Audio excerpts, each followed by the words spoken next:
Welcome back, fish fans and fanatics, to another episode of Fond of Fish. Finally, back recording, haven't done a video in a little minute. Today we're going to discuss internal filters.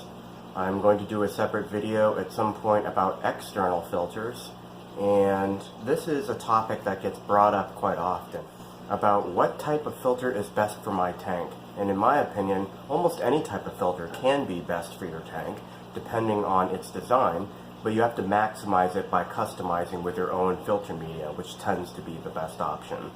I find that the cartridges that filters come with from the factory or are designed to use just don't cut it, and they won't last long and they'll break down, and it's just better to build your own. Essentially, we'll show you some different options, and then we're going to do a little DIY project and make our own internal filter using some materials you can get either cheap or free, or maybe you've already got this stuff lying around. So let's get started. So here displayed we have 4 different options for internal filters. On the far right you have a normal sponge filter. These are 2 clear-free filters from Penplax. Although I don't see these used very often in the aquarium community anymore, they are still relatively effective at filtration. And then, of course, here on the far left, we have the Tetra internal filter. This is the 10i model. They have a smaller one that has an adjustable flow rate, which I really like. I've used them in shrimp tanks and in betta tanks, and they seem to do pretty well considering. Today, we're going to be making our own internal filters. So, why pay money for this when you can probably use material that you already have around? So if you already build your own custom media for filters, you probably have some leftover sponge, hopefully maybe even some cycled sponge already. Let us begin. Here are the materials you're going to need: an air pump, some sponge, of course our glasses or containers, a riser tube that will fit the air stone down into, like so. Of course, the air stone and some airline tubing, and filter pad or filter floss. You can also use polyfill that you can pick up at Walmart or at any craft store pretty much. In addition to this stuff that you see here, I forgot to mention, obviously you're going to need some biological media. So in this case I'm going to be using a coarse gravel. This is just a natural colored gravel. Nothing super special. I got it at, I believe, Petco for like $3 or $4 for a 5-pound bag on sale. But you can get it at Walmart for, I think they're like $3 or $4 as well for a 5-pound bag, if you don't already have some sitting around. You can also use ceramic media, like beads or the ceramic round tubes that come in a lot of fluval filters. You're also going to need a utility knife, scissors, or kitchen shears. So first what you're going to want to do is rinse out your gravel.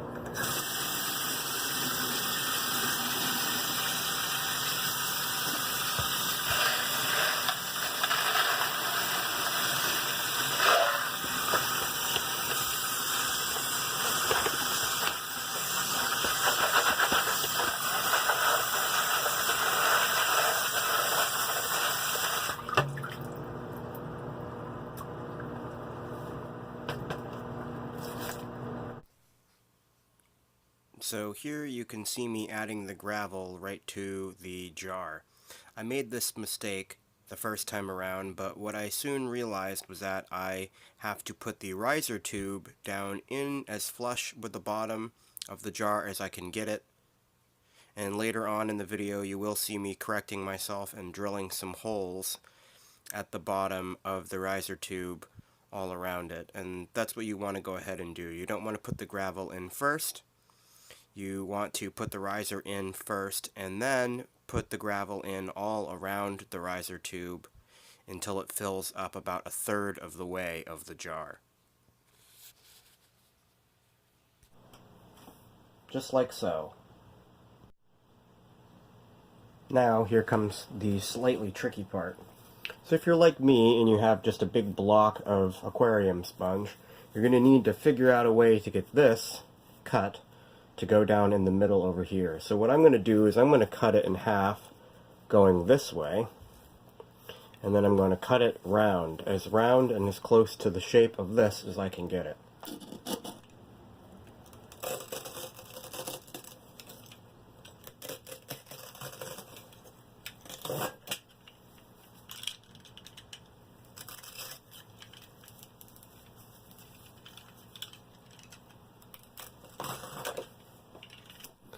So I'm just going to try and match it as closely as I can to the diameter of the jar.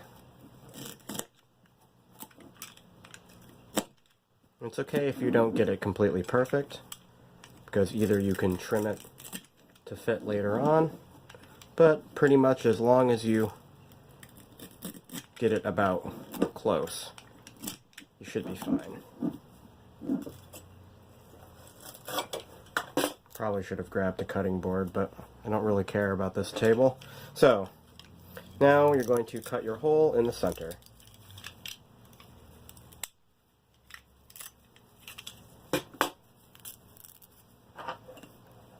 And voila! Now you have your sponge.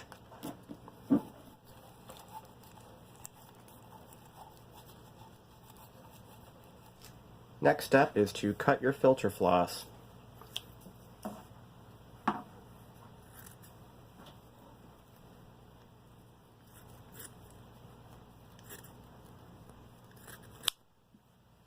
We're going to puncture a hole through the center.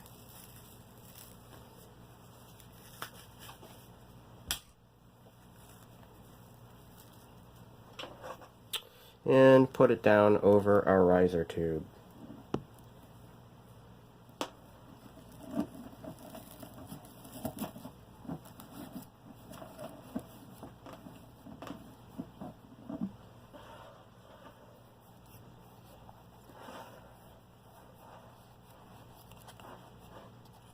Now, in order to maximize this riser tube's efficiency, I failed to mention earlier, but you're definitely going to want to do this step, and that is to drill a series of holes at the bottom of the tube right around where the air stone is going to sit, because this is going to be sitting amongst the bottom layer of whatever you have in your internal filter, and it needs to be able to draw water down in through.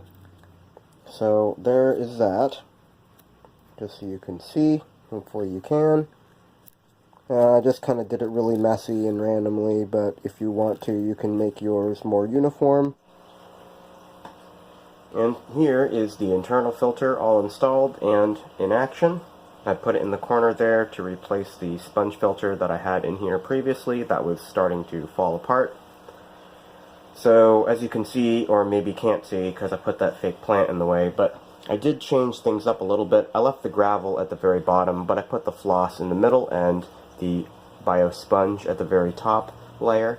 But you can switch it up. You can put the gravel or the biomax or bio beads or ceramic at the very top, and then put the floss at the very bottom and the sponge in the middle, so that as things get drawn down, they get stuck. But I'm leaving it like this for now, since the suction created from an air stone is pretty effective, but it still can be kind of weak depending. And I have a very small air pump attached to this airline tubing right now, so it's probably not as strong as it potentially could be. But everything seems to look well and seems to be working out so far. So if you like watching videos like this, remember to comment and subscribe. And I'm going to be doing a video, not so much a review, but just a video talking about HOBs in particular. And I am still awaiting my Sun 304B canister filter to come in the mail. I can't wait for that, and so I will be shooting a video as soon as that comes. So as always, thanks for watching, guys. I'll see you in the next one.